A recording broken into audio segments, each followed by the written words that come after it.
Dad collapsed recently, didn't he? I bet he's swamped in debt. If we end up having to take care of him, we'll surely get dragged into trouble, you know? Before things get too messy, you should divorce Michelle quickly and come to me. Are you sure your mom will be okay with it? She won't think it's weird, switching from the older sister to the younger sister? It's fine. Mom hates that no good dad, and she also despises Michelle for sticking up for him. So, she's actually supporting us. It's killing two birds with one stone, isn't it? Don't worry about Mom, just hurry up and divorce. I get it, I'll divorce, but just give me a little more time. I'm pushing her away now so the divorce can go smoothly. If we rush and the affair gets discovered, I'd have to pay alimony, right? That's why I'm taking my time and being careful. What kind of conversation is this during such an act? The more I listen to their conversation, the more my anger grows. I can't forgive my sister for speaking ill of our father, our mother who remains the same even after about 30 years, and my husband for the awful things he's done to divorce me while hiding the affair. I've recorded enough evidence so I could just storm into the bedroom now. But that alone won't quell the anger inside me. I decided to contact a moving company to haul away my cheating husband and sister. Moreover, my sister and mother are under a huge misunderstanding. I've decided to enlighten them about the reality. They will surely be devastated with regret. I'm Michelle. I'm 43 and work in sales. My parents got divorced when I was in elementary school. Since then, I've been living in a small apartment with my father, Tom, just the two of us. He was always at home, not working. However, it's not that he couldn't work due to illness or injury, nor was he a lazy person without the will to work. As a kid, I always found it odd that my father didn't wear a suit and go to the office like my friends' fathers. I started to understand what he did for a living around the time I entered elementary school. He was an investor, supporting our family solely through investments. As a grade schooler, I didn't quite understand what investing meant, but I got that it involved buying and selling something, kind of like running a store. Whenever I talked about my father's job, people often thought he was just making easy money through passive income, which always irked me a bit. Back when I was a kid, it wasn't as easy to buy and sell stocks online or get stock information easily like today. So, my father often had to call the brokerage firms, constantly listen to the radio for stock information, or pore over the newspapers because he never knew when the information he wanted would come out. He also visited brokerage firms almost every day to watch the stock price boards. Therefore, the image I have of investors, shaped by seeing him, is that of hardworking, studious people. Thanks to my hardworking father, our family was pretty wealthy. However, our family fell apart soon after the 90s began. When the 90s arrived, the bubble burst. Stock prices and land values plummeted, and many investors suffered significant losses. My father was one of them. Ah, this is bad, bad, bad, bad, bad. He kept scratching his head, arms, sides, and stomach, pacing around the house nonstop. My mother and I thought he had gone mad, and my sister, Alice, still a kindergartner at the time, was frightened by our seemingly insane father, clinging to our mother in tears. Calm down. We've had tough times before, haven't we? The news is making a big fuss, but if we just hang in there, things will go back to normal, right? This is bad. If it continues like this, it's really bad. My mother tried to get my father to calm down, but her words couldn't reach him. Watching this, I realized how people can break down in such situations, giving me goosebumps. However, it soon became clear that my mother and I had underestimated the situation, and that my father's reaction had been the correct one all along. Wait. This person owes a $10 million? And this one, $20 million? The TV news reported famous people who had invested and were now in massive debt due to the bubble burst. The staggering amounts of debt turned my mother's face paler and paler as she watched. I couldn't take my eyes off her, watching the TV, fearing she might lose her mind next. My fears were confirmed. Tonight's dinner is macaroni and cheese. Sorry about that.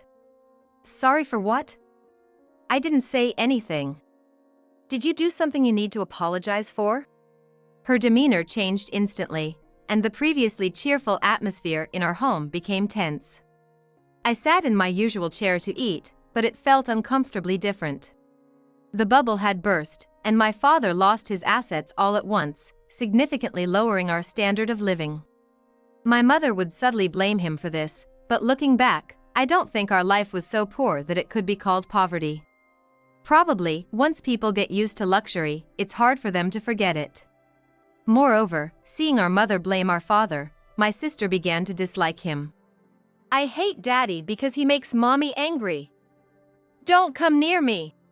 When he approached, my sister would throw toys at him as a threat. The toys hit his leg, but since she was small, it didn't seem to hurt him much. However, looking at his face, it was clear he felt the pain in his heart. Dad, are you okay? Yeah, I'm fine. After all, it's my fault this happened. Even as a grade schooler, I could tell that my mother and sister's attitudes were wrong. Whenever I voiced my concern, he would always respond with a smile saying he was fine, but seeing that smile always made my heart ache. So, I once asked them to change their behavior towards him. Why are you so cold to Dad? Don't you feel sorry for him? Michelle, you're just a child, you don't understand. Your father did something very bad. That's right.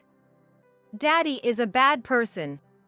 It seemed like our mother was brainwashing my sister and intended to brainwash me next. Moreover, she made sure these conversations were heard by him. Seeing the sad look on his face made my heart ache again.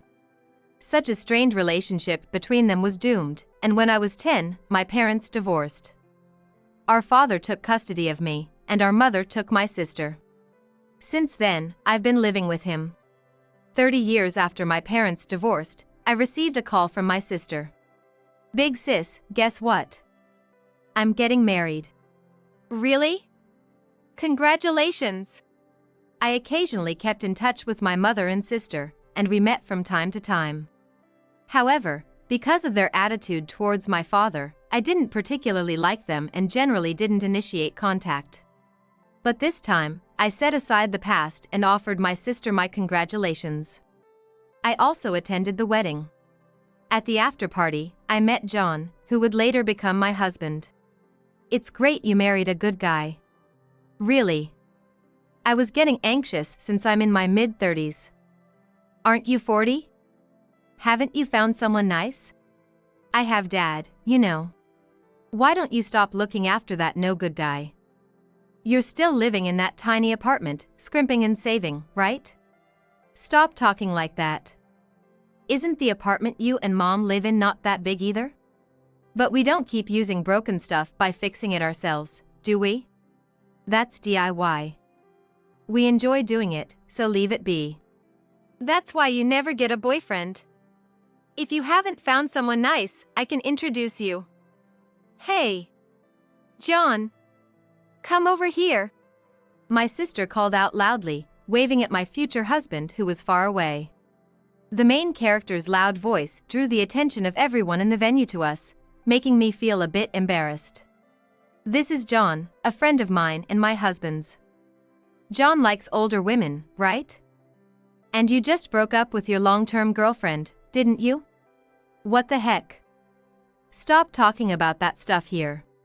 How about my sister for your next partner? She's a bit inexperienced in love, so you can mold her into your ideal, a real find. Don't suddenly start saying weird stuff. My sister would be a find for you too, right? 38, never married. Plus, he's a web designer with a decent income. Within a minute of my sister's rough introduction, my future husband and I became aware of a romantic interest and couldn't look each other in the eye. Soon after, John and I started dating, and he proposed within a year. I was so pleased with the turnaround after 40 that I jumped up and down. However, there was one thing that made me anxious before getting married.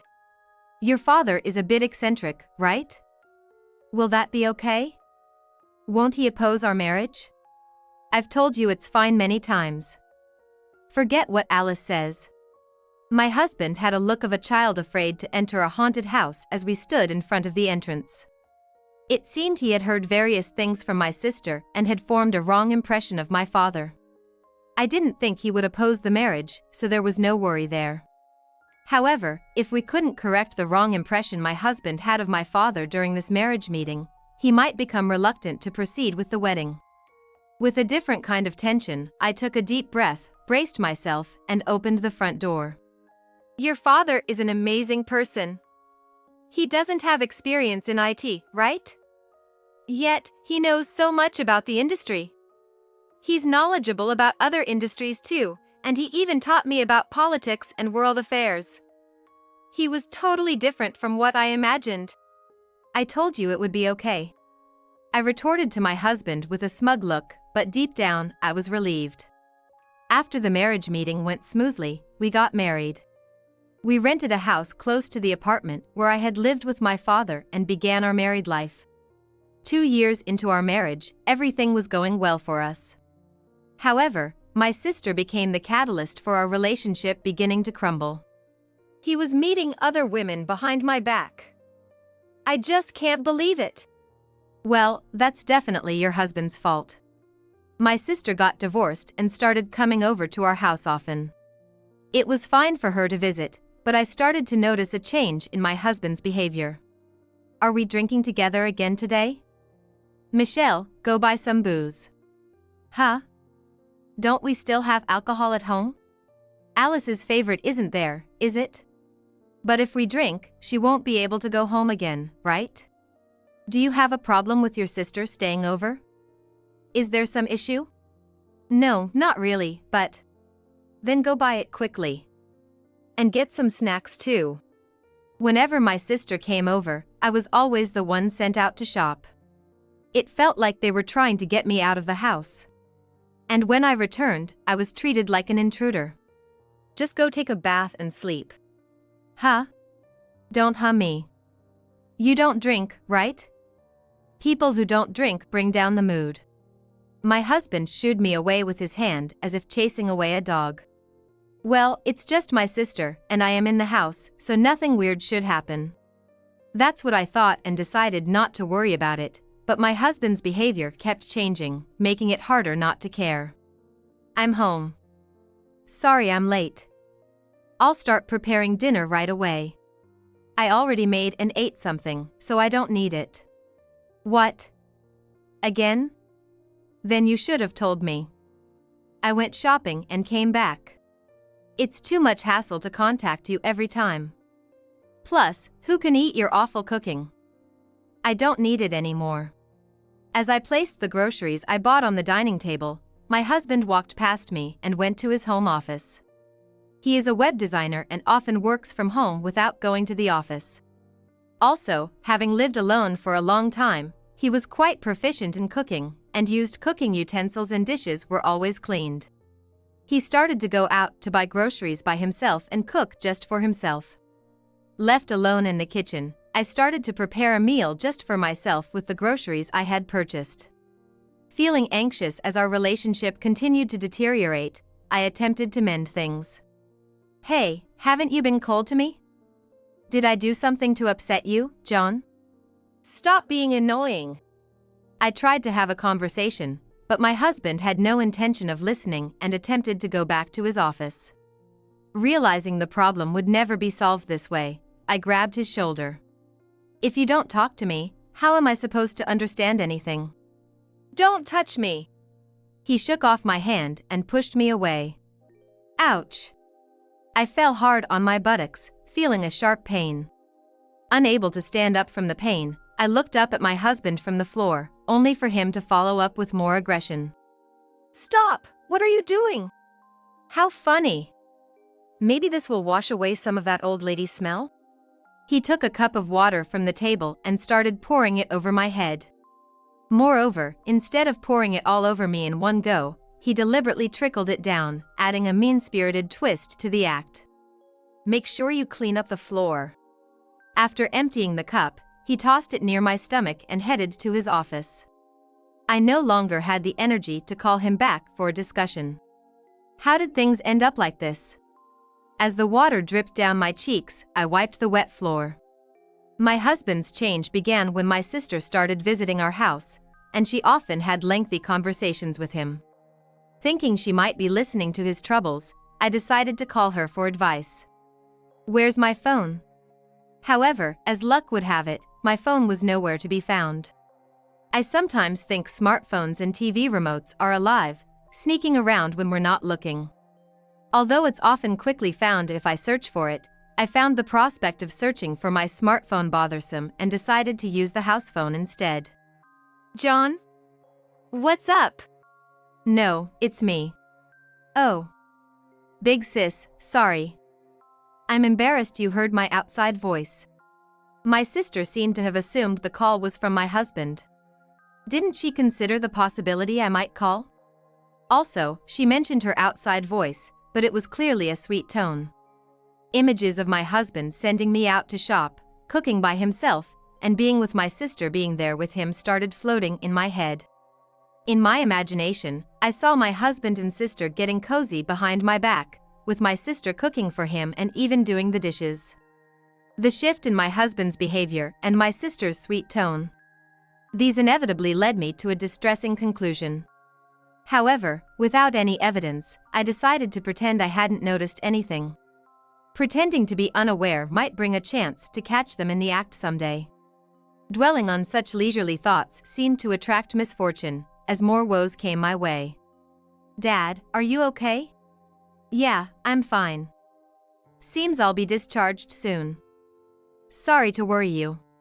He had collapsed and was taken to the hospital. Rushing to the hospital, I was relieved to find him safe, and my knees gave out from relief, causing me to kneel beside his bed. He was discharged after about a month. During that time, my husband didn't visit him even once. I wasn't expecting anything from him, so I wasn't disappointed anymore. I realized our marriage had grown cold, and the thought of divorce became clear in my mind. Sometime after my father's discharge, I had to leave home for a business trip. I'll be going then. The trip is only for 3 days, but since it ends right before the weekend, I'll be taking my time coming back on the morning after 4 days. Got it. You could even spend the weekend at the business location if you like. I have things to take care of at home, so I can't relax that much. My husband seemed pleased that I would be away. And I knew why without asking.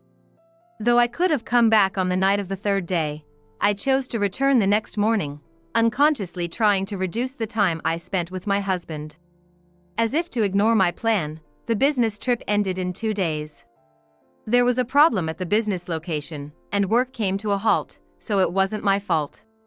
I had no choice but to return on the morning of the 3rd day.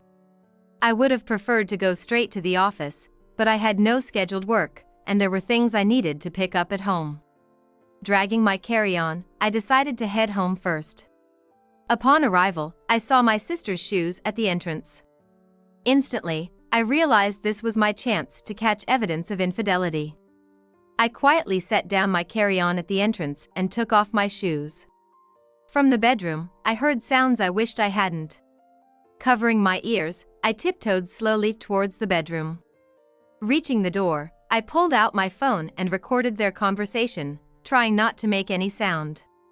It's much better than doing it with a woman over 40, right? The first voice I heard was my sister's.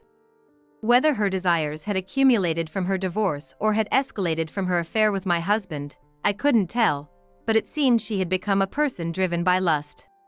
Moreover, they were having a disgusting conversation that almost made my ears rot. "Dad collapsed recently, didn't he? I bet he's swamped in debt. If we end up having to take care of him, we'll surely get dragged into trouble, you know? Before things get too messy, you should divorce Michelle quickly and come to me.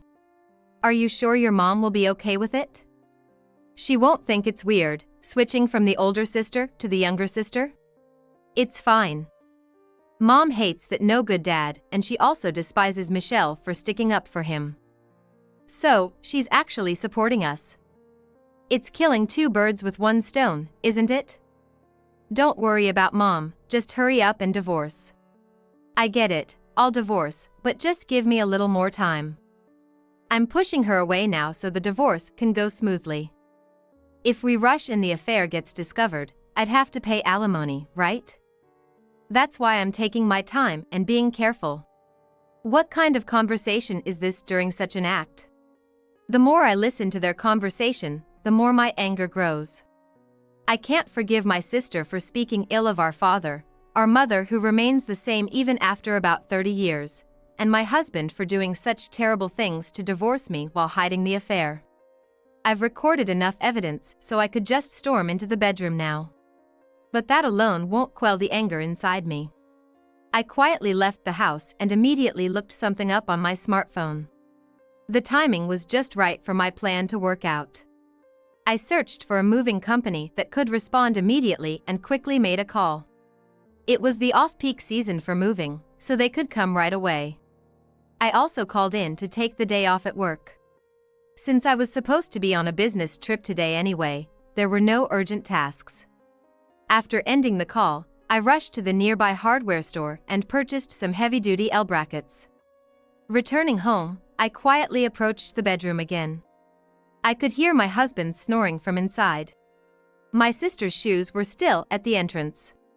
Apparently, they went to sleep together after their fun. Using the impact driver I had for DIY, I secured the door and wall with L-brackets so it couldn't be opened. One wasn't enough, so I fixed about 10 brackets at various points on the door. Having bought quite thick brackets, I doubted my husband would be able to kick the door down. I thought the noise might wake them, but the impact driver I used was a quiet model, and they were fast asleep, so they didn't notice. Soon, the moving company arrived. As quietly as possible, they moved out the belongings from everywhere except the bedroom. True professionals indeed. As I directed them to this and that, they quickly packed everything up. However, moving inevitably made noise, and sensing people around, my husband and sister woke up. Hey! Who's there?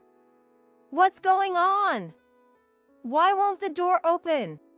My husband started pounding on the door, voicing his confusion. I didn't think he could open it, but I didn't want too much commotion, so I decided to head towards the bedroom to explain the situation. Alice is there with you, right? It's already out that you two have been having an affair. Michelle? Did you do this? Open up. I'm in the middle of moving out, could you stay put for now? Once the movers are done, I'll let you out, and we can have a proper chat. My husband went silent, and the banging on the door stopped. Probably realizing that divorce was inevitable now that the affair had been exposed and the moving process had begun. It seemed he was willing to wait quietly. No longer concerned about noise, I asked the movers to pick up the pace. The work was completed in about 2 hours. After the truck left, I sat in the living room sipping coffee, killing some time before releasing them from the bedroom. Seriously. What a joke. All you had to do was say you wanted a divorce. Why go through all this? My husband stopped mid-sentence as he came out of the bedroom and surveyed the living room, as if feeling something amiss. What's wrong? Nothing. It's gone. He frantically checked the other rooms before rushing back to where I was in the living room. Hey, why is all my stuff gone? Don't tell me the move wasn't for you, but... That's right. You're the one leaving. So, I sent your stuff off. Sent off? Where to? You're planning to marry Alice, right?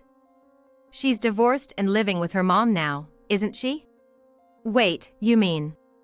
I sent it to your new home. I only messaged Mom saying I sent the stuff. I didn't specify how much, so she'll probably be surprised.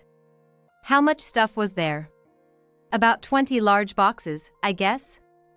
Plus, some furniture pieces like shelves.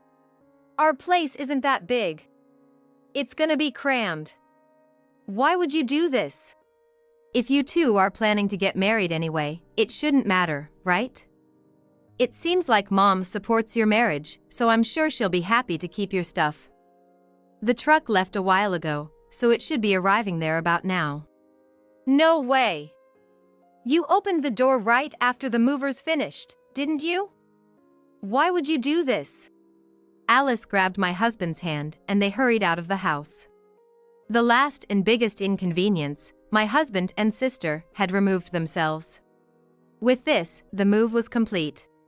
However, since we hadn't discussed the affair or divorce, I decided to head over to my sister's place as well. Arriving there, the belongings had already been moved in, filling the house with boxes.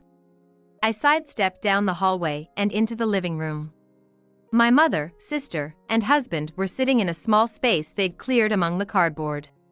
It didn't look like there was room for me to sit, so I remained standing to talk. The move seems to have been completed successfully. What were you thinking? When I heard you sent stuff over, I had the movers bring it in, but it wasn't just 1 or 2 boxes, they kept coming.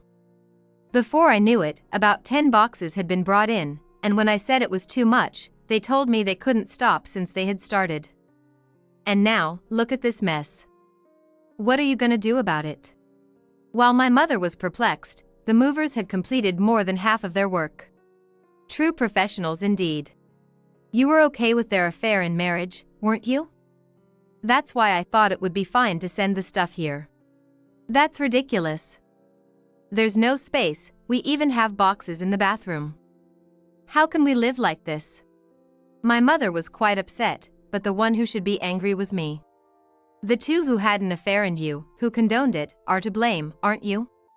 All right, fine. We were wrong for having the affair. We'll admit to the affair, so let's just divorce. Wait a minute. That's enough, right? I'll have to pay for the affair, but that means I can divorce her and marry you. Besides, there's a chance we'll get dragged into trouble with that debt-ridden loser of a dad, so it's better to get the divorce over with quickly, like you said. Well, the alimony will hurt, but I guess there's no choice. My husband and sister casually moved the conversation forward, planning to divorce. However, I needed to correct their misunderstanding first. I'm sure my mother is also under a misunderstanding, so I decided to enlighten the 3 of them about the truth. Actually, Dad isn't drowning in debt. Really? Did he declare bankruptcy? But even if he doesn't have debt, he's not as rich as before, right? That's not true. He probably has more than before. His assets are worth $34 million. $34 million? Hearing the figure, my mother's eyes nearly popped out of her head. And my husband and sister had similar reactions. Don't lie. How could a dad who ruined his family have $34 million?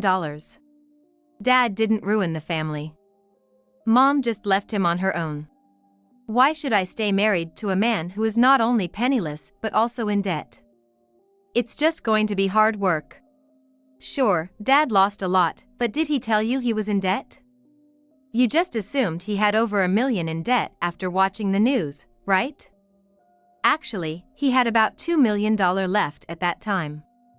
He continued investing with that money and grew it to $34 million over these 30 years. What? Why was that kept a secret? Do you think he could say anything when Mom flipped and started treating him coldly? The reason he lived frugally was that he didn't know what might happen next and there was still a chance of continuous loss, so he didn't want to spend much. Mom, when you divorced Dad, didn't you split the assets? Didn't he tell you then? That's right. I didn't know he had money. This is asset hiding. I'll squeeze every penny out of him now. Does that mean we could get tens of millions? It seems neither has changed in the past 30 years. My mother and sister had a rather malevolent look on their faces. However, their plan was already too late. I heard from Dad that during the asset division, you were the one who said you didn't want anything, right? Yeah, at that time, I thought he had debt over $1 million. I didn't want that pushed onto me. Dad tried to tell you, but you just wouldn't listen, right? Can you really say that he was hiding assets? Besides, that was over 30 years ago, wasn't it? Do you have any proof that Dad was hiding assets? Just saying I didn't hear about it isn't gonna cut it. That's... My mother seemed to have no strategy. She slumped, looking downcast. However, my sister seemed not to have given up on her father's money yet. If Dad has money, that means I'll get some through inheritance in the future, right? Since Dad hasn't remarried, it would be divided between Michelle and me, right? That means over $17 million coming my way. My sister's eyes started sparkling with delight. But that joy was short-lived. Dad's $34 million? It's no longer in his possession. What? $34 million, where did it all go? Did he lose it all in another investment? When Dad collapsed recently, he decided that because of the amount involved, it would be best to avoid any inheritance disputes by giving everything to me as a living gift. What's this all about?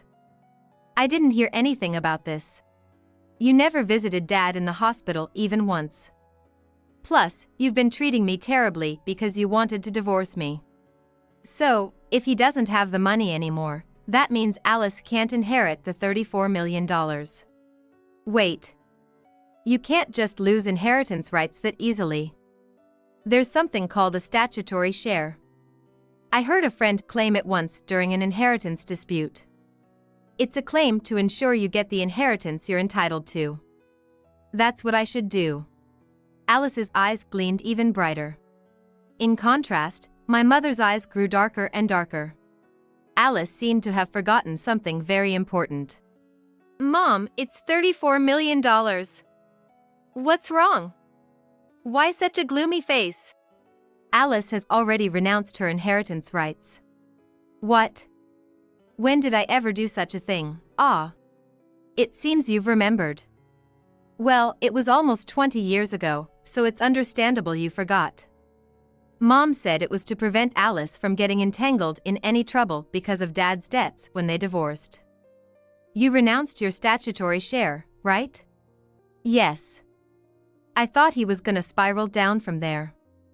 Even though I was told there was a chance his money could increase, I couldn't believe it at the time and scoffed at it. I never thought his money would actually increase. In exchange for making Alice renounce her inheritance rights, I made him promise to pay child support properly. Mom kept that promise and explained everything to Alice, right? You understood and agreed, then went through the legal proceedings at the family court to renounce your rights, didn't you? Once those procedures are completed, they can't be undone. And just like that, my sister was knocked out. She slumped, just like my mother. Now, only my husband remained. You already have $34 million, right? We're about to get divorced. Doesn't that mean you have to give me a share of that in the asset division? Inherited assets are not subject to division in a divorce. With just one sentence, my husband crumbled. Despite the $34 million being right in front of them, unreachable yet so tantalizingly close, all three displayed faces filled with frustration. Satisfied with the outcome, I decided it was time to leave. Guess you three will have to get along from now on. Sidestepping, I maneuvered through the gaps between the cardboard boxes towards the entrance. Upon reaching the door, I realized I had completely forgotten to discuss the divorce amidst the $34 million topic. But, with the recorded evidence of the affair in hand, there was no need to go back into that cramped room to talk about it.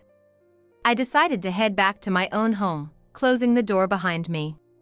Later on, my husband and I divorced. Our marriage lasted only 2 years, so there wasn't much to divide. However, he had to pay me alimony for the affair, which would end up being a loss for him.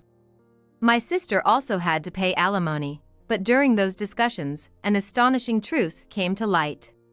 She had claimed to have divorced her previous husband due to his infidelity, but it turned out she was the one who had cheated. Moreover, it seemed to be a case of double infidelity. She was in the process of paying alimony to both her ex-husband and her affair partner's wife.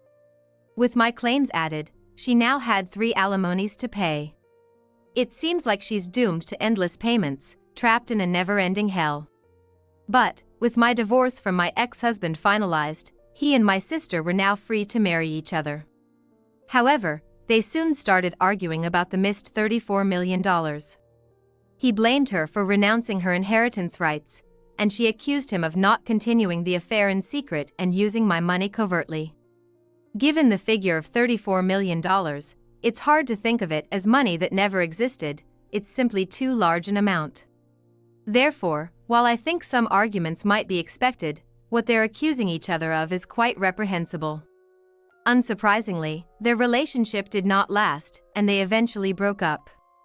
Additionally, my sister began to blame our mother as well, accusing her of having falsely labeled our father as being swamped in debt and feeding her various incorrect information. Their relationship soured as well. Now, there are talks of my sister moving out. My mother is 70 this year, and I know she would have some problems if she were suddenly left alone, but I am not going to help her because she gave my father the cold shoulder and supported my sister's infidelity. She can live on her own from now on. Thus, my mother, sister, and ex-husband each ended up bearing their own unfortunate outcomes, going their separate ways. I moved into my father's apartment, returning to my pre-marriage lifestyle. Seeing all that happened and observing my mother, I've come to understand that marriage doesn't necessarily equate to happiness and that it might not be suited for me. From now on, I plan to live a peaceful life with my father. Get out, you parasite! While I was taking a nap during my remote work break, my mother-in-law suddenly yelled at me and fiercely kicked my back and stomach. Stop it! You hardly work. You're always on that computer just playing around. If you have so much free time, you should be cleaning or something. I'm not playing. I'm actually working. I'm doing remote work right now. Why doesn't she understand? Being harassed by my mother-in-law almost daily, I'd reached my breaking point and finally snapped back. But this seemed to really set her off. You think you can talk back to me? You're 100 years too early to challenge me. The next moment, she poured boiling water from the electric kettle she was holding onto me. It's hot. Stop. This is all your fault. Does that teach you a lesson? No matter how much I begged her to stop, she just kept laughing and pouring. I was at my wit's end. Living with someone like this, I'd need more than 9 lives. I need to hit her or something right now. Just as I thought that, a familiar voice came from my computer. Wait, what's happening? Hearing that voice, the color drained from my mother-in-law's face. Thanks to that voice, I was able to escape this situation. My name is Cherry. I'm turning 30 this year. I married Ken, my college classmate who works as a designer, when I was 25. We often consult each other about work. That's because I also worked at a design studio. Damn, I can't think of any ideas. How about this? Such exchanges are a daily occurrence. Whenever I'm stuck, Ken always gives me advice. Our marriage was going smoothly thanks to his kind nature. But I realized that if I continued at the design studio, I couldn't expect to earn more. So, last year when I turned 29, I decided to start my own business. You know, the pay at my company isn't great. Maybe I should go independent. What do you think? Going independent? Sounds great. Follow your passion. I'll support you.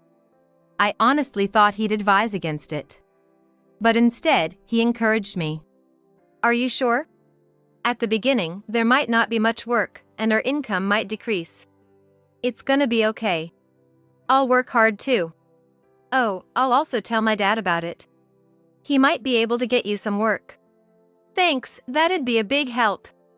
Turns out, my father-in-law is also in the design business. So, we decided to ask for his help, who is a sales manager. But it wasn't a cakewalk. I worked tirelessly for almost no pay, and had many days of repeated proposals and revisions. Maybe I wasn't cut out for this independent thing. Don't say that.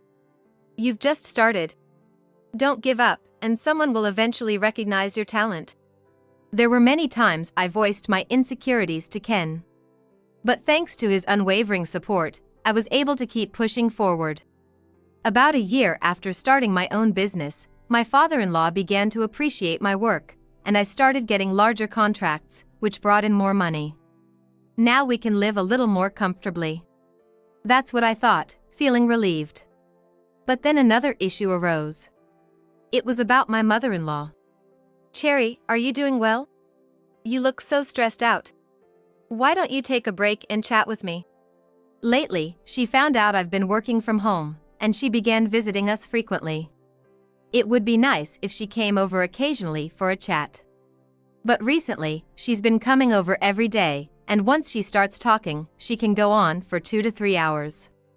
I don't dislike her, but at this rate, I can't get any work done. I appreciate your concern, but I have a deadline coming up. Could you maybe leave for today? Or you can relax here, whichever you prefer. I know I'm being a bit rude to my mother-in-law. But if I don't, I won't get any work done. What's that? Well, fine. I'll leave for today. My mother-in-law left without a fuss. Now I can work in peace. But because of this incident, I started receiving intense harassment from her. The next day, after seeing Ken off to work, I started my tasks as usual. I need to finish this project by the end of today. I was so engrossed in my work that I didn't notice the time passing. When I looked at the clock, it was already past noon. Time flies. I've been working too hard. Just as I thought of getting some lunch, the doorbell rang. Must be a delivery. Coming. Without checking the monitor, I unlocked the door and responded. Could I come in for a moment? When I opened the door, my mother-in-law was standing there. She looked quite upset. Maybe it's about yesterday. I'm coming in. Ignoring my confusion, she barged into the house. I know I was rude yesterday, so I should apologize about that. I let her sit on the living room couch. And immediately apologized. I'm sorry about yesterday. What are you talking about? Well, I asked you to leave because I was busy. When I apologized, she smirked with a hint of menace in her eyes. That's fine. What a relief, she wasn't upset. Relieved, I inadvertently let my guard down, showing a relaxed expression. It's a hassle if things get strained, so maybe I should just try to keep my mother-in-law in a good mood today.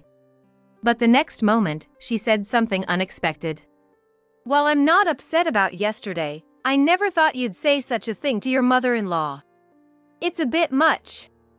I'm sorry. You are upset after all.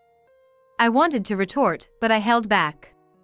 I just need to endure this for now.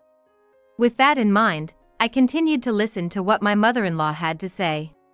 If you're so independent and working from home, are you even earning anything? If not, shouldn't you focus on housework? I'm earning a decent amount. Don't lie. There's no way someone like you earns that much. Ken must be so bothered by you. I might have caused some inconvenience to Ken. But she didn't need to say it like that. My earnings are now on par with Ken's. My mother-in-law, without any regard for my situation, hurled insults at me. If she just came to complain, I wish she'd leave sooner. Wanna say something? Damn, my emotions must have shown on my face. I hurriedly fixed my expression. No, not at all. I've decided. To make you a proper wife, I'll train you. I'll come over every day. Teach you cleaning, cooking, laundry, everything. This is a nightmare. Even if I refuse, she'd probably force her way in. Might as well play along. And hope she gets tired of it soon. Understood. I appreciate it. Oh, you're surprisingly obedient. Good. Well, I'll leave for today. See you tomorrow. That day, she seemed satisfied and left without any further issues. I wonder if everything's gonna be alright. Feeling anxious that night, I discussed with my husband, Ken, about the possibility of my mother-in-law visiting us daily. Hey, your mom came over today. She said she's gonna train me rigorously in household chores every day. Wait, what? It's nice of her to help, but I've got work too, you know? Every day might be a bit much. I get it. I'll talk to Mom about it. Asking her to come every day is a bit much. Besides, you already do plenty around the house, there's not much more you need to learn. I knew I made the right choice marrying him. I thought he might coldly tell me to handle it myself, but his caring nature hasn't changed since the day we met. Thank you. Feeling relieved by Ken's words, my anxieties were put to rest, and I drifted off to sleep. The next morning, right on cue, my mother-in-law arrived. Good morning. You're early today. Early? It's already past 9. You've done some cleaning, haven't you? Well, not yet. What have you been doing? At this rate, the day will be gone before you know it. Come on, get started. Let's begin with the living room. She's full of energy first thing in the morning.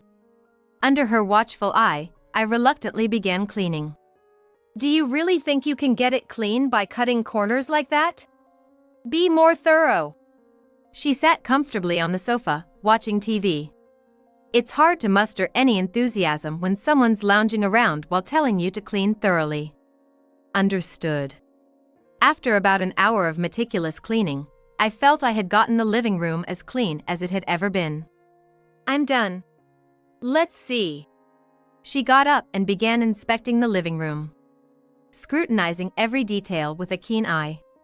Like a hawk. After putting in so much effort, I doubted she'd find anything to complain about. But I was mistaken. Look here. This isn't clean at all. Where? Right here. Behind the TV. Peering behind, I noticed a tiny speck of dust. Really? She's making a fuss over that? While I thought it was trivial, she clearly didn't. You really can't do household chores properly, can you? You're failing as a wife. I'm sorry, I'll clean it up right now. Do it over. Start from the beginning. Ordered to redo my work, I spent the entire day cleaning just the living room. At this rate, I'll never get any work done. She continued her visits, day after day, and my time to work was getting pushed further into the night. Her criticism was getting worse. Worst of all, she never came on Ken's days off. Hurry up. After cleaning, give me a massage. Then make my lunch. I was pushed to my limits, both mentally and physically. I thought about asking Ken for help many times, but I couldn't bring myself to do it. I didn't want to burden him with more problems when he already had stress from work. One day, as usual, my mother-in-law came over. But that day, I had an important meeting I couldn't miss. Can I please ask for an exception today? I have an important meeting. What's that about? It's a pitch for a large contract. It'll be over by the evening. This meeting was for a project with my father-in-law's company. If we clinched it, we'd earn a significant amount. Failure wasn't an option. After begging and pleading, she allowed me to attend the meeting. That concludes my proposal.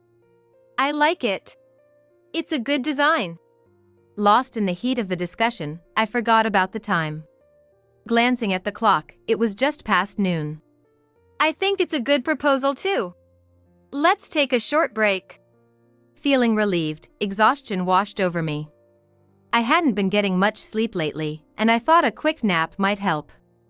I haven't been sleeping well lately, so I thought I'd take a short nap. Deciding this, I laid my head down on my desk and started to nap. How long had I been asleep? I wasn't sure, but suddenly, I felt a sharp blow to my back. What? You're sleeping? Was your work just a lie? Parasite! Get out of this house right now. Wait! That hurts! Please stop! Shut up! Parasite! My mother-in-law kept hitting my back and stomach over and over. Why did I have to endure such cruelty? Then, the next moment. Hot! What are you doing? Stop! Help! This is what parasites deserve, you know. Did you know bugs calm down when you pour boiling water on them? Having boiling water thrown on me, I instinctively jumped up from the chair. Looking at my mother-in-law, she held an electric kettle in her hand. Please, stop it! Isn't it your fault? Well, have you learned your lesson? No matter how much I pleaded with her to stop, she just laughed and kept pouring the boiling water. I'm at my limit. With someone like her, no matter how many lives I had, it wouldn't be enough. I thought I needed to punch her and stop her right then and there. Then, from my computer, I heard a familiar voice. Hey! What the hell are you doing? What? Wait, what's happening? Hearing that voice, my mother-in-law's face quickly turned pale. Oh right, I forgot to turn off my camera before the break. My father-in-law must have seen everything. Don't move from there. In a cold, angry voice, my father-in-law spoke to my mother-in-law. She trembled with fear and froze in place. A hellish punishment awaited her afterward. Why is my husband on the screen? I had a meeting with your husband's company today. Why didn't you tell me such an important thing? My mother-in-law, who had looked pale a moment ago, now shouted at me with a red face. It's not my fault you didn't know. We argued back and forth for about 30 minutes when the doorbell rang. Yes. It's me. Can you let me in? On the monitor, my father-in-law's face appeared. He was smiling, but his eyes weren't. He actually seemed pretty angry to me. Who's that? It's your husband. No. Tell him to leave. You can't just ask him to leave like that. If anyone should leave, it's you. I defiantly said to my mother-in-law as I tried to open the door. I don't think so. Opening the door, my father-in-law walked in. Though older, he was quite robust. I had heard he used to be in the wrestling club and still occasionally did weight training. Long time no see, Cherry. But, I mean, we just had a remote meeting a little while ago. Yes. By the way, what happened? I mean, the meeting? That's not an issue. I've been separately communicating with the person in charge during the meeting. I think your proposal will be adopted, so I told them it's fine to cancel today's meeting. That's a relief. Now I can continue with my work. But why did he come? He looked so angry that it seemed the meeting was cancelled because of something serious. I'm really grateful for the job opportunity, but why did you come all the way here today and even cancel the meeting? As I asked my father-in-law this question, he gave me a brief smile and then proceeded to walk over to my mother-in-law. The next thing I knew, he delivered a fierce kick to her stomach. I came here today just for this. Thanks to the camera Cherry left on, I saw everything that happened. He grabbed my mother-in-law's hair, pulling her up violently. After the blow she received, she looked like she was struggling to breathe. Hey! What do you think you're doing? He followed up his words with a solid punch to her face. Blood gushed from her nose. I'm sorry. What was that? Speak up. He then landed another powerful blow to her body. This is insane. If this keeps up, she's gonna end up dead. His unrelenting assault on her made me realize the gravity of the situation. My father-in-law then left her on the floor, battered and bruised. Then he turned to me. Hey, can I go to the bathroom? The bathroom? Sure, but... Thanks. What is he planning to do? This wasn't the kind-hearted father-in-law I used to know. His demeanor was so terrifying that even I felt fear. If I were to refuse him, would I become his next target? Such intense anger radiated from him, it was palpable. Hey! Let's go! Hurry up, jerk! Grabbing my mother-in-law by the collar, he dragged her toward the bathroom. He filled the tub with water and, without even removing her clothes, threw her in. Wait, what are you doing? What do you think? It's bath time. You can't be serious. She no longer had the spirit she did when she used to badmouth me. She was trembling with fear, expecting another bout of violence from my father-in-law. Her legs were shaking, like a newborn fawn's would. How's the water? Nice and warm, right? I'll make it even better for you. Saying this, he turned the water temperature up to its maximum. Stop! Please! I won't ever do anything like this again. Forgive me. I think you're apologizing to the wrong person. I'm so sorry. she pleaded desperately, crying her eyes out. Despite her apologies, after everything she had put me through, I couldn't easily forgive her. Well, you gonna forgive her? Without saying a word, I just shook my head. Seeing that, she looked utterly defeated. Too bad. With that, he began pouring the scalding water over her again. Stop it! Please! This is for what you did to Cherry. Seeing her scream and suffer, I felt a twinge of pity. My father-in-law was relentless. After about 15 minutes, she was completely drained. That's enough. All right. Looks like Cherry has forgiven you. Anything to say? I'm so sorry. Hearing her apology, he roughly pulled her out of the tub. I was relieved he wasn't against me. Deep down, as I witnessed this, those were my thoughts. I'm gonna head out now. I'll take her home with me. I'm so sorry. So sorry. Her face was swollen from the beating. And her entire body looked like it had been scalded. I didn't have to take any revenge because he did it all for me. There was just one thing I wanted to say. Thank you for helping. I truly appreciate it. And to you, may I say one thing? Of course.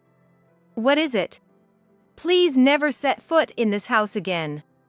I never want to see you. It all may have started when I told you to leave today. I used to endure your daily mistreatment out of guilt. But what you did to me today was nothing but violence. If you ever think of reporting him to the police, I'll report you too.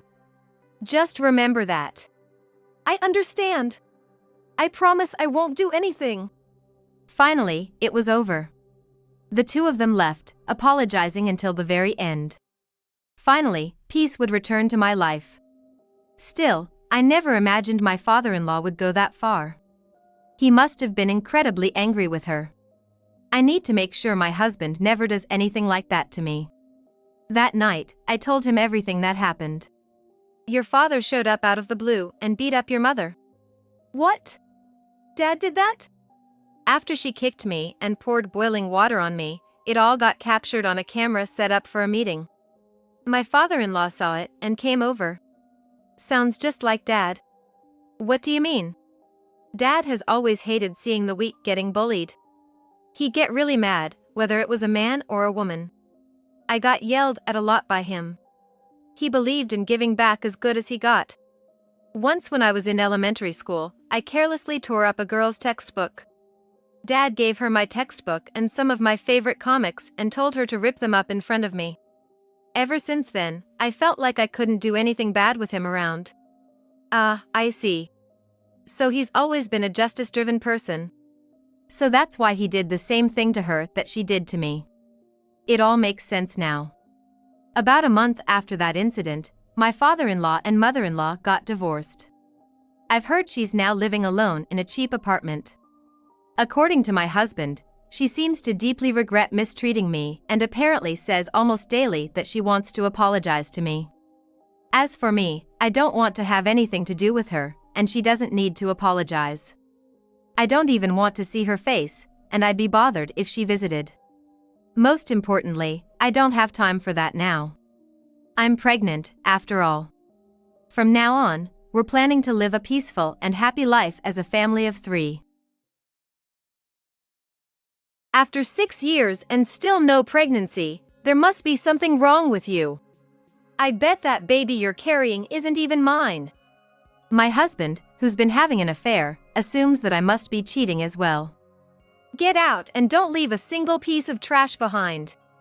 Catherine, jumping on the bandwagon with my husband, eagerly tries to push me out. These two cheaters, having conveniently forgotten their own actions, began to blame me. It's heartbreaking. My husband used to be such a considerate person. But now, he seems to have the same twisted mindset as Catherine, making insensitive comments. But after everything, I have no lingering feelings for him. I'm gonna clean up and move out. With that, I said my goodbyes with a smile.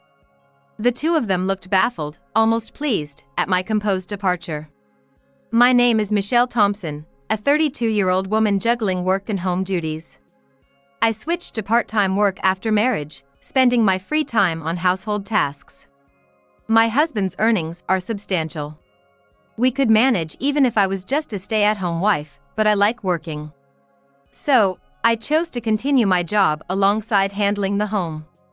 Balancing work and home can be tough, but my husband often helped out, so I never felt overwhelmed.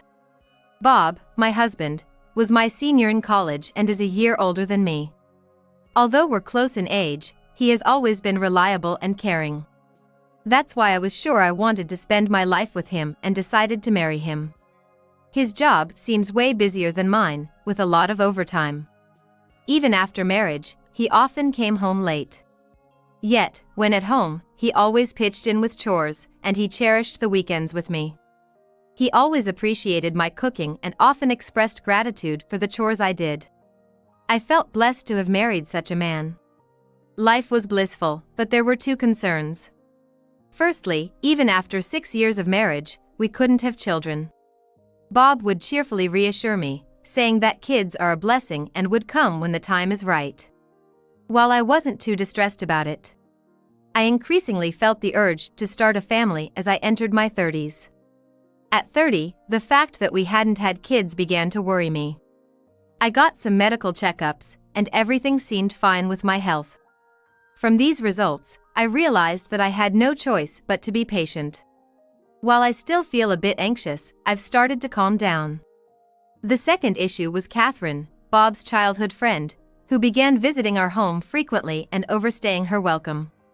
This was a major concern for me. It's stressful having someone other than family around so often. After our wedding, Bob and I moved to a house in a location similar to Chicago, and, as it turned out, Catherine lived nearby. Since she worked at the same place as me, living close to the office made sense. Initially, due to the hustle and bustle of settling in, I didn't realize she was our neighbor. It took a year after our marriage to notice. Looking back, I think that's when the shadows started creeping into our happy marriage. At work, Catherine wasn't the nicest. When I switched from full-time to part-time after marriage, she made snide remarks. So, you're now part-time after getting married? Why don't you just quit? If you're gonna take maternity or parental leaves, won't that be a bother for the company? She always had a chip on her shoulder, especially towards married women colleagues. Naturally, I didn't like her. I've always found Catherine to be rather snarky, but since getting married, her attitude towards me worsened. There are times at work when I have to speak with her, and every time, she never misses a chance to throw a sarcastic comment. Even if I try to avoid her, she would deliberately find me and make her snide remarks. Because of this, my heart would sink every time I saw her. However, she's always been rude to other women at work, so she was pretty unpopular among the female staff. Thanks to that, other colleagues were on my side, assuring me not to take her comments to heart. This helped me stay positive. So, when Bob introduced her as his close childhood friend, I couldn't help but feel uneasy. We've known each other since we were kids. Can't believe we'd meet here. While Bob and I were out, we bumped into her, and she was all sweet and innocent in front of him. Oh my! It's been so long! I'm so surprised to see you here. I thought the last name sounded familiar, but never imagined you'd be married to Bob. With her cheerful demeanor and seemingly fresh attitude, I was taken aback.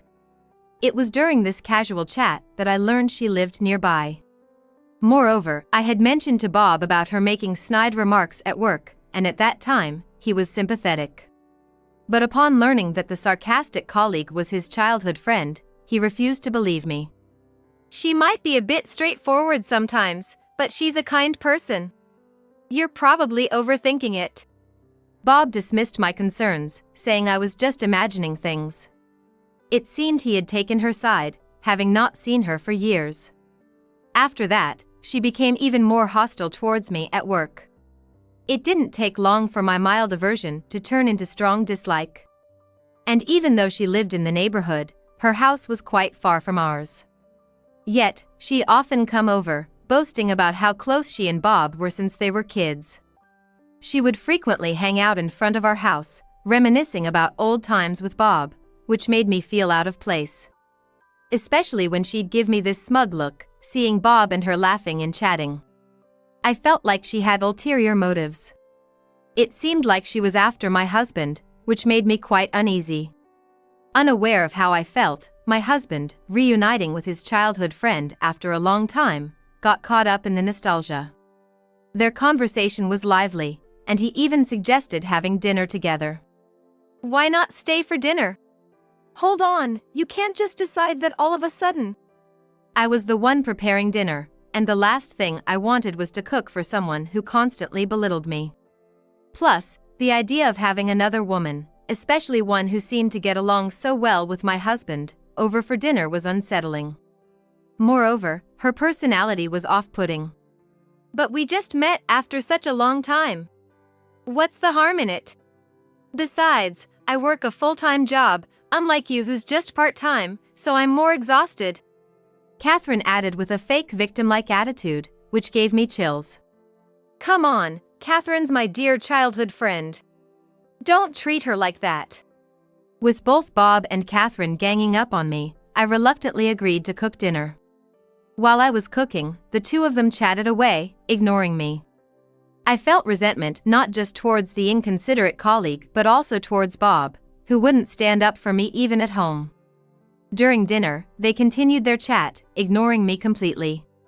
And to top it off, Catherine criticized my cooking, with Bob not uttering a word in my defense. It tastes bland.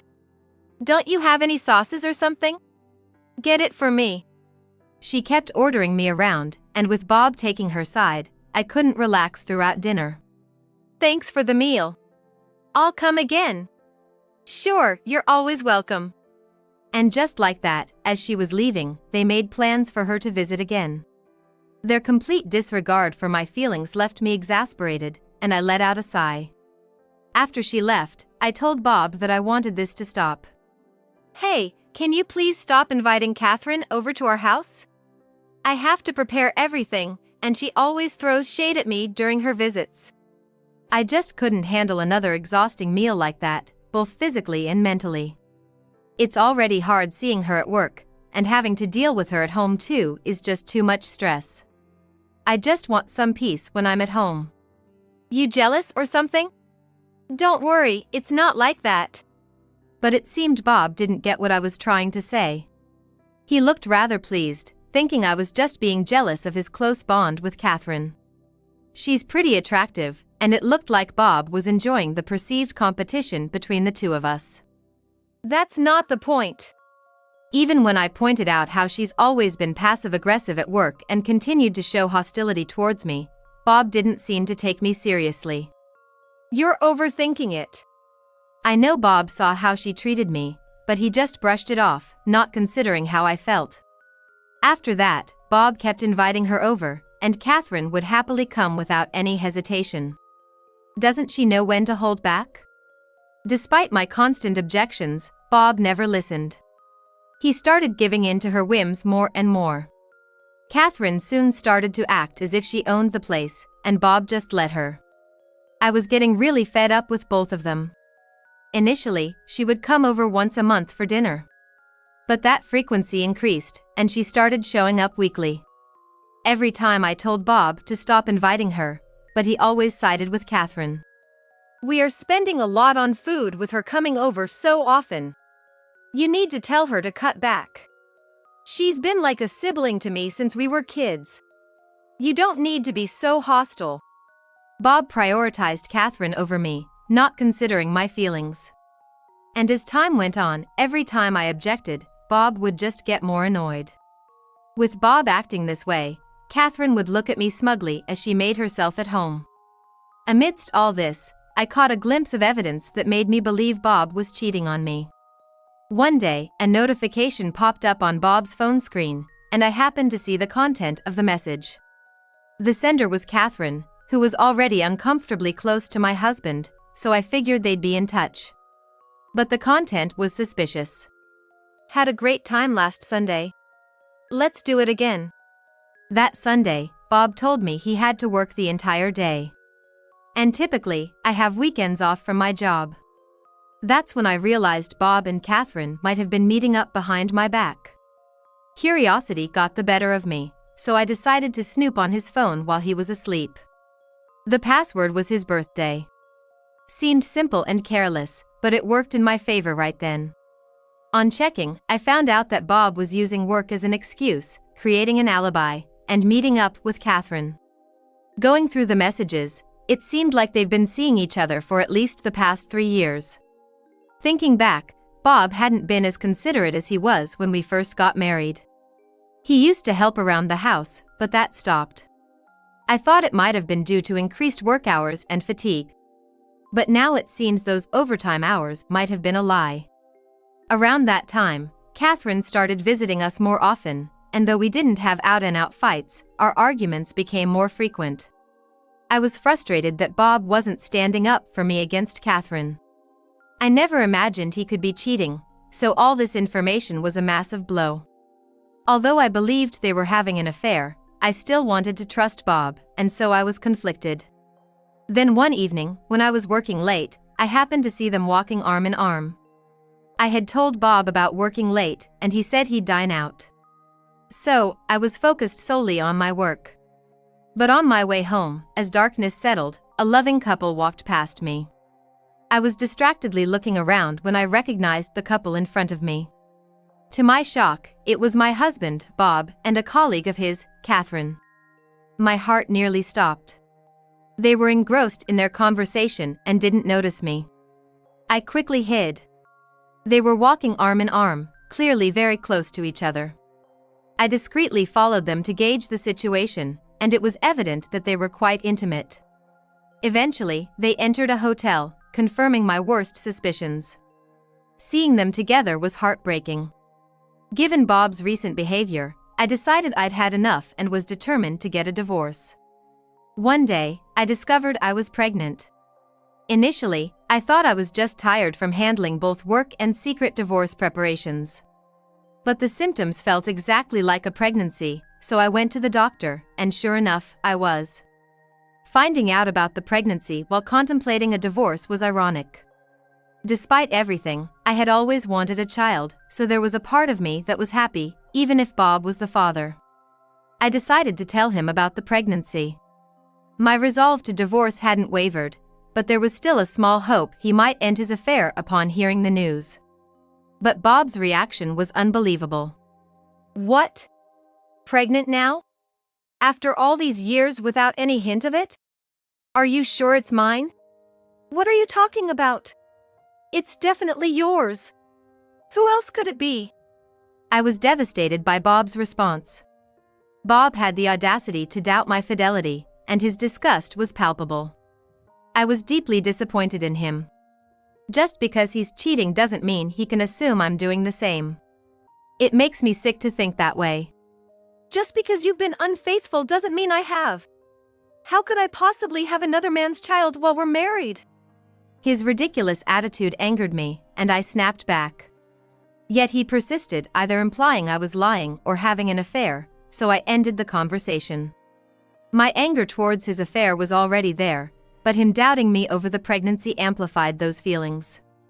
I swore to myself that when I brought up the divorce, I'd make sure they both got what they deserved.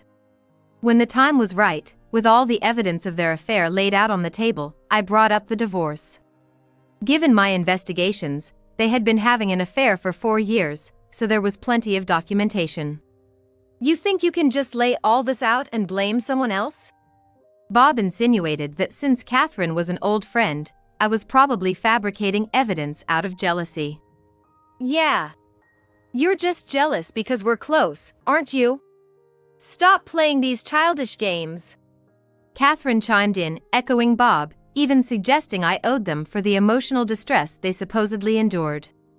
At first, they didn't admit to the affair. Instead, they tried to make me out to be the bad guy, so I calmly pointed out all the evidence. Since I had been keeping a diary, I had all the dates and events well recorded. They had been using work as an excuse to meet, but I countered all their excuses. With the compiled evidence, they seemed to accept the reality, at least momentarily, looking a bit flustered. But soon after, they seemed to double down. With an almost triumphant look, blaming me even more. You think after 6 years of marriage, it's my fault we didn't have a kid? You should be grateful Bob stayed married to you this long. And yet you dare accuse us of an affair. They had the audacity to claim that the reason for my husband's affair was my fault, conveniently excusing themselves from any blame. They even began to criticize me for being a bad wife and verbally berated me with nasty comments. I never expected them to be this unreasonable, and I looked at them in disbelief, as if they were from another planet. Perhaps because I was visibly shocked, they seemed to think I was hurt. Despite being the ones in the wrong, they had the nerve to act as if they'd forgive me if I apologized then and there. But with the way they were talking, it seemed they'd be more willing to agree to a divorce. I don't need a husband like you. With that, I handed him a business card of a divorce attorney and told him that from now on, we'll be discussing our divorce through the lawyer. You really gonna go through with this divorce? Who's gonna want an older woman like you? You'll regret it. Surprisingly, even after having an affair, he seemed hesitant to divorce. For a moment, I couldn't understand why he was reluctant. Then it dawned on me, I had been handling most of the household tasks. Without me, he wouldn't have it easy anymore. While he used to help out with chores when we first got married, in recent years, it was all on me while he spent time with Catherine. He probably didn't want to give up the comfortable life he had been enjoying with me around, taking care of everything.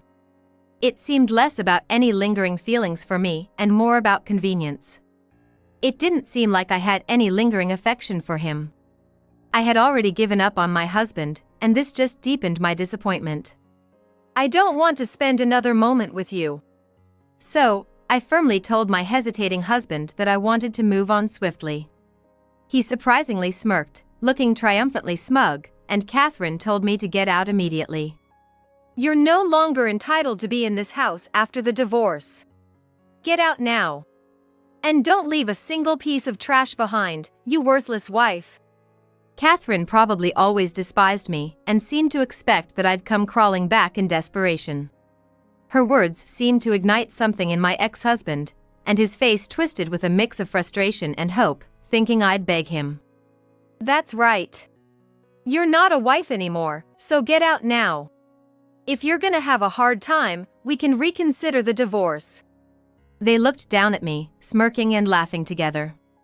But I had already planned to move out immediately after confronting them about the affair and finalizing the divorce. So, their antics had no effect on me. Of course, I plan to move out immediately. I'll clean up and move today. Seeing my bright smile, they looked taken aback, clearly not expecting this response. Ignoring them, I made a phone call. Soon after, trash removal and moving services arrived and started taking out items from the house under my direction. What the hell is going on? They were initially shocked, but as movers began preparing to take out major appliances and furniture like the TV, sofa, and refrigerator, panic set in. Hey, that furniture is mine. What do you think you're doing? You think you can just take things from this house? You have no right. As more and more belongings were taken out, the two tried to stop the process, but I intervened. Oh, remember you told me not to leave a single piece of trash behind? I'm making sure to follow your words to the letter. I replied with a hint of sarcasm. Since my ex-husband and I jointly bought the furniture and appliances, I was well within my rights to take them. Catherine was quick to state that they didn't want anything I used, and while my ex looked like he wanted to say something, he kept quiet. I also took items my parents had given me when we got married, and soon, the house was almost empty. All that remained was stuff related to his work and hobbies. With most of the essential items gone,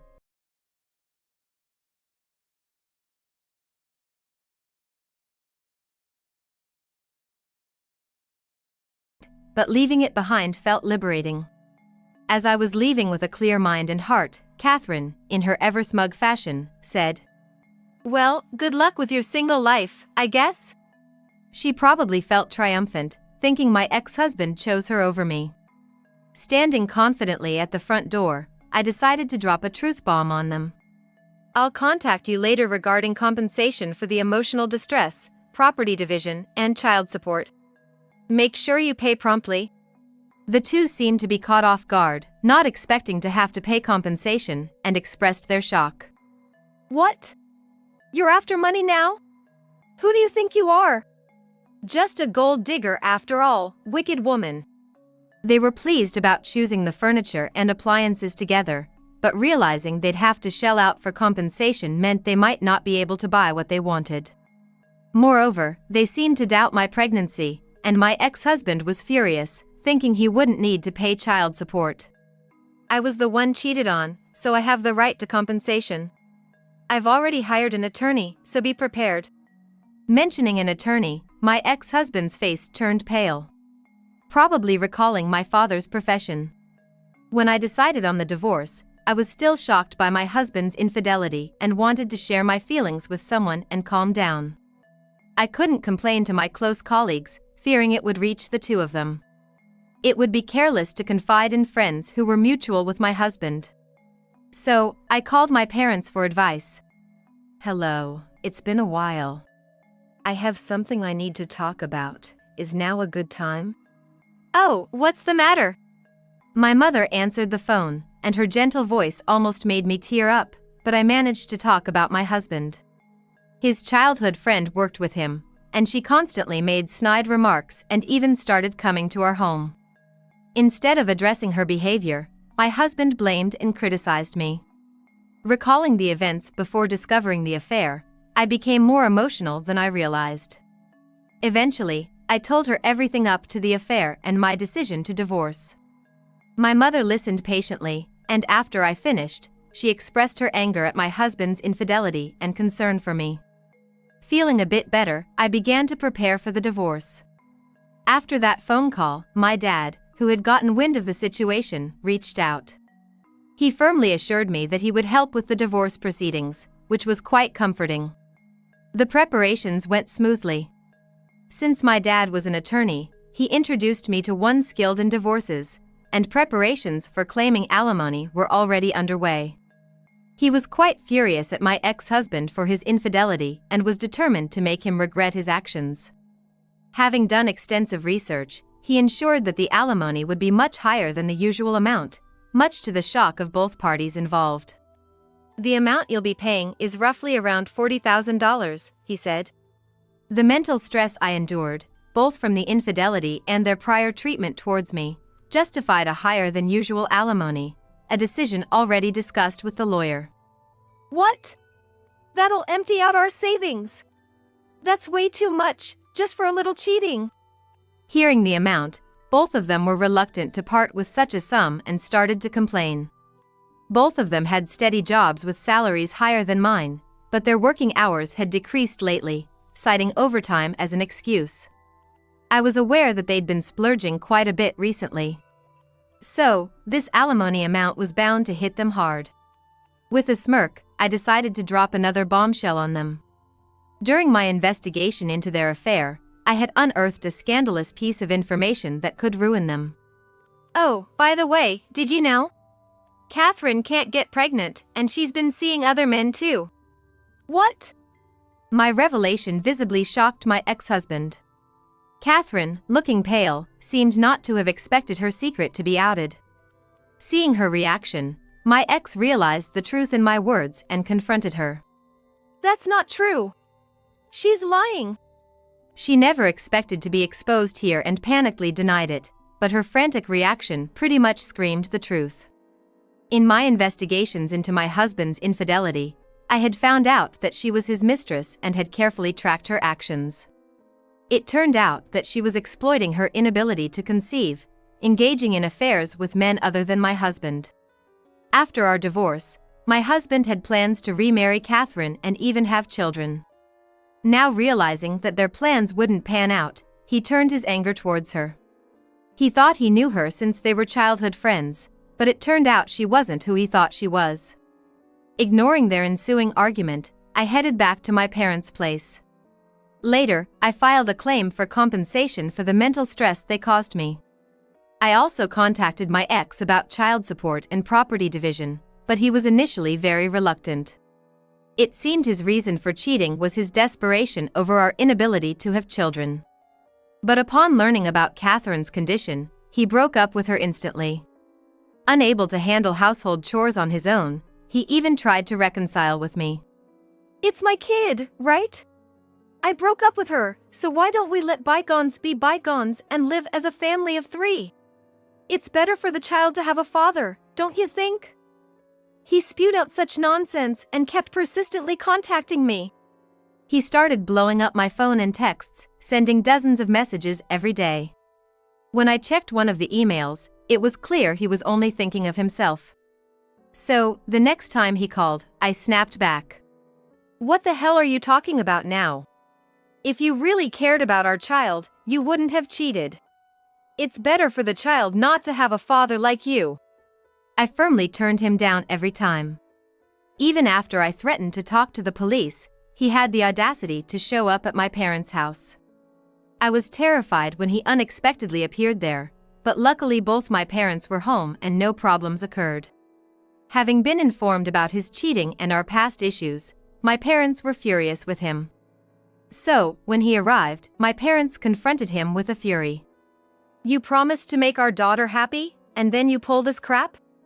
She ain't gonna end up with a selfish guy like you. My father, his face red with anger, yelled at him. After cheating on her, what the hell do you want now? My mother, seemingly calm, asked with a piercing tone, and it felt like there was a dark aura around her. My parents, usually so gentle and kind, can be truly intimidating when angered. Especially my father, who used to be a lawyer, his presence in these situations is incredibly forceful. After being scolded by my parents, who knew all about his affairs and our marriage, I didn't hear from him again. Later, he paid the alimony and child support. It seemed he finally gave up.